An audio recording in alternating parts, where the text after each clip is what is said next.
अहाना के एक्सीडेंट ने अर्जुन को अंदर तक झकझोर दिया। हॉस्पिटल की उस भीड़-भाड़ में भी अर्जुन का ध्यान सिर्फ अहाना पर था। जी हाँ दोस्तों, बड़े घर की छोटी बहू के आने वाले इस महा एपिसोड की कहानी शुरू होती है भावनाओं के उस तूफान से जो अर्जुन और अहाना की जिंदगी को पूरी तरह बदलने वाला है। नियति ने एक बार फिर इन दोनों को एक ऐसे मोड़ पर खड़ा कर दिया है जहां से पीछे मुड़ना नामुमकिन है और आगे का रास्ता कांटों से भरा हुआ है। कहानी की शुरुआत होती है उस मंजर से जब अहाना मामू के घर से निकलकर सड़क किनारे किनारे अनमने मन से चल रही थी। उसके दिमाग में अभी भी वो बातें गूंज रही थीं जो उसे पता चली थीं। अर्जुन की माँ दुर्गा देवी कितनी उतावली है अर्जुन की दूसरी शादी के लिए। अहाना का दिल भारी था, लेकिन चेहरे पर उसने एक झूठी मुस्कान और मजबूती का नकाब ओढ़ रखा था। वो खुद को बार बार समझा रही थी कि अब उसका अर्जुन की जिंदगी पर कोई हक नहीं है। अगर अर्जुन शादी कर रहा है तो उसे खुश होना चाहिए, लेकिन दिल तो दिल होता है, वह तर्कों को नहीं मानता। दूसरी तरफ अर्जुन अपने स्कूटर पर सवार था, लेकिन उसका ध्यान सड़क पर कम और अपने ख्यालों में ज्यादा था। घर पर माँ की जिद और पिशमुनी की मीठी मीठी बातों ने उसका दिमाग खराब कर रखा था। वह बस उस घुटन भरे माहौल से भागना चाहता था जहाँ हर कोई उसे ये समझाने में लगा था कि अहाना उसके लिए सही नहीं थी और उसे आगे बढ़ जाना चाहिए। अर्जुन की आंखों के सामने बार बार अहाना का चेहरा आ रहा था जब वह आखिरी बार घर से निकली थी। अचानक स्कूटर पर संतुलन बिगड़ता है। सामने से आ रही परछाई को वह देख नहीं पाता और ब्रेक लगाने तक बहुत देर हो चुकी होती है। टक्कर की आवाज के साथ सामने वाला शख्स गिर पड़ता है। अर्जुन दौड़ता है और जैसे ही वह उस गिरे हुए शख्स का चेहरा अपनी ओर घुमाता है, उसके पैरों तले जमीन खिसक जाती है। यह अहाना थी। अहाना दर्द से कराह रही थी।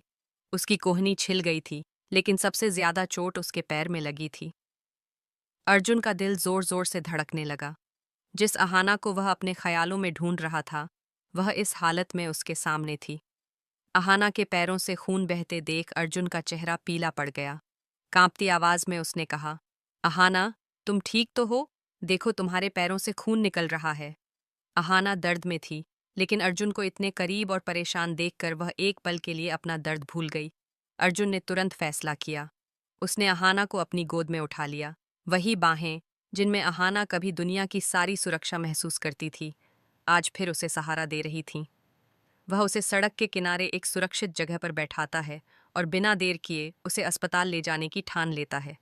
रास्ते भर अर्जुन अहाना से बातें करता रहा ताकि वह होश में रहे, लेकिन असल में वह खुद को तसल्ली दे रहा था। हवा में उड़ते अहाना के बाल अर्जुन के चेहरे को छू रहे थे और वह महसूस कर रहा था कि उसने अपनी जिद और गलतफहमियों में क्या खो दिया है। हॉस्पिटल पहुंचते ही डॉक्टर्स को बुलाया गया। अहाना को ड्रेसिंग रूम में ले जाया गया और अर्जुन बेचैनी से बाहर कॉरिडोर में इधर उधर घूमने लगा। उसकी शर्ट पर अहाना का हल्का सा खून का धब्बा था, जिसे देखकर उसकी रूह कांप गई। यह खून, यह चोट उसे महसूस करा रही थी कि अगर अहाना को कुछ होता तो वह जी नहीं पाता।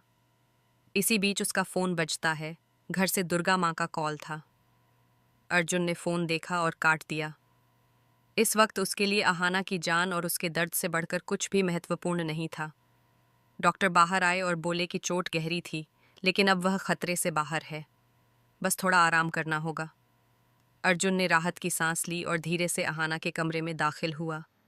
अहाना बिस्तर पर लेटी थी, उसके पैर पर पट्टी बंधी थी। अर्जुन को देखते ही उसने नजरें झुका लीं। कमरे में खामोशी थी, लेकिन यह खामोशी शब्दों से ज्यादा बोल रही थी।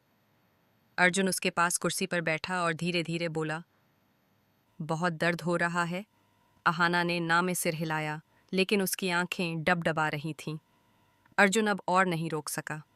उसने अहाना का हाथ अपने हाथ में लिया और भावनाओं को शब्दों में पिरोते हुए कहा, मुझे माफ कर दो अहाना।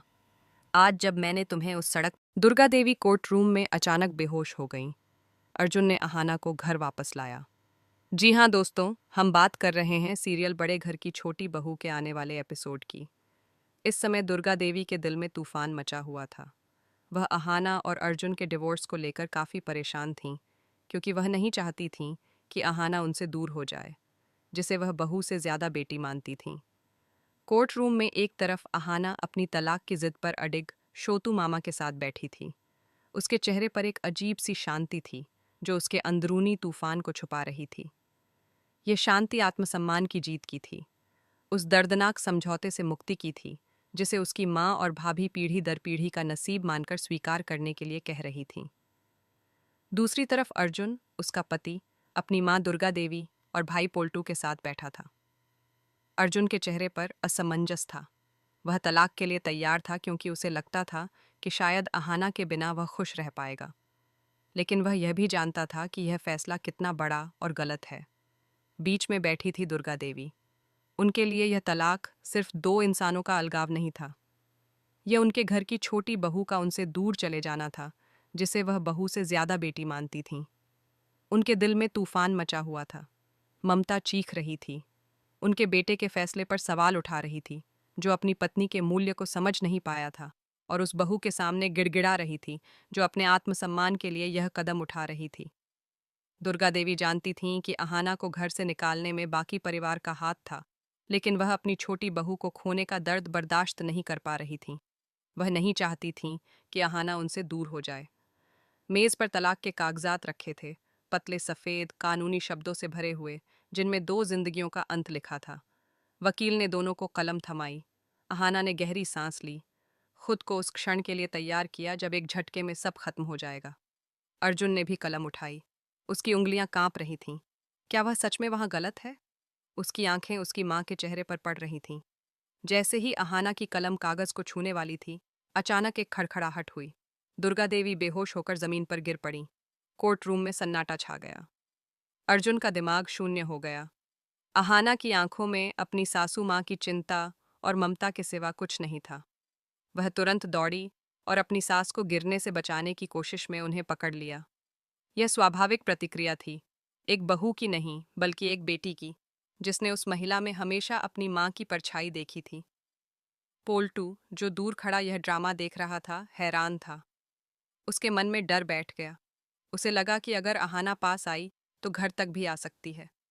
उसके सारे षड्यंत्र, सारी कोशिशें इस एक पल की ममता के सामने खत्म होती दिख रही थीं। पोल्टू तुरंत आगे बढ़ा। उसका स्वार्थ, उसका डर बाहर निकल पड़ा। दूर रहो इससे, इसे दूर ले जाओ, यह नाटक कर रही है ताकि घर वापस आ सके। उसने अहाना को दुर्गा देवी से दूर रहने को कहा, लेकिन अहाना ने उसकी बात अनसुनी कर दी। उसका पूरा ध्यान अपनी माँ जैसी सास पर था। जैसे ही अहाना ने दुर्गा देवी को सहारा देकर उठाने की कोशिश की, एक अविश्वसनीय घटना हुई। बेहोशी की हालत में होते हुए भी दुर्गा देवी ने अहाना का हाथ पकड़ लिया। यह पकड़ ढीली नहीं थी, बल्कि मजबूत बंधन की तरह थी। आंखों में चेतना न हो, लेकिन दिल की इच्छा ने अहाना के हाथ को थाम लिया। अर्जुन यह सब देख रहा था। माँ का बेजान शरीर, अहाना की आंखों में आंसू और उस बेहोशी में भी अटूट बंधन। उस क्षण उसे एहसास हुआ कि वह जो कर रहा है वह गलत है। अहाना कभी स्वार्थ के लिए उनके घर को बर्बाद नहीं करना चाहती थी। वह हमेशा परिवार की मदद करना चाहती थी, लेकिन हमने ही उसे समझा नहीं। अभी पोल्टू अर्जुन को भड़काना शुरू करता है। छोटू, देखो इसका नाटक, ये सिर्फ इमोशनल ब्लैकमेल है, ये वापस घर तक आ सकती है। लेकिन अब अर्जुन ने पोल्टू को बीच में ही रोक दिया। उसकी बातें अब उसके कान में जहर नहीं घोल रही थीं, बल्कि छोटा और नीच महसूस करा रही थीं। अर्जुन ने गहरी सांस ली और पहली बार पोल्टू से सीधे कहा, भैया, इस मैटर में ना बोलिए। यह पोल्टू के लिए झटका था। अर्जुन ने पहली बार पोल्टू की बदतमीजियों और षड्यंत्रों पर लगाम लगाई थी। पोल्टू को विश्वास नहीं हुआ कि जिस छोटे भाई को वह गुमराह करता आया था, उसने उसे बीच में रोक दिया। अर्जुन ने फैसला कर लिया। उसने अपनी माँ को उठाया और अहाना की तरफ देखा। उसकी आवाज़ में निश्चितता और विनम्रता थी। माँ की तबीयत ठीक नहीं है, हमें तुरंत उन्हें घर ले जाना होगा। अहाना, तुम भी चलो, माँ को इस वक्त तुम्हारी ज़रूरत है। अहाना ने बिना एक पल सोचे घर जाने को तैयार हो गई। दुर्गा देवी की हालत सबसे बड़ी प्राथमिकता थी। पोल्टू शॉक्ड हो गया। उसका पूरा प्लान, सारी उम्मीदें चकनाचूर हो गईं कि अहाना को तलाक देकर वह अपनी मनमानी कर पाएगा। अर्जुन ने अहाना को घर पहुंचाया। कार में माँ का सिर अर्जुन के कंधे पर था। अहाना चुपचाप पीछे बैठी, उनका हाथ पकड़े हुए। सफर में कोई बातचीत नहीं हुई, लेकिन मौन हजार शब्द बोल रहा था। यह ममता और पश्चाताप का सफर था। अर्जुन को एहसास हुआ कि वह कितना बड़ा गलत कदम उठाने वाला था। घर पहुंचकर दुर्गा देवी को कमरे में लेटाया गया। पोल्टू और उसकी पत्नी मौजूद थे, लेकिन उनकी जुबान पर ताला। अर्जुन ने अहाना को पास बैठने को कहा। अहाना अपनी सासू माँ की सेवा में जुट गई। उसने गर्म पट्टी लगाई, पानी पिलाया और सांत्वना दी। रात के अंधेरे में जब अर्जुन कमरे में आया, उसने अहाना को सोता हुआ पाया। सिर बिस्तर के किनारे टिका और माँ का हाथ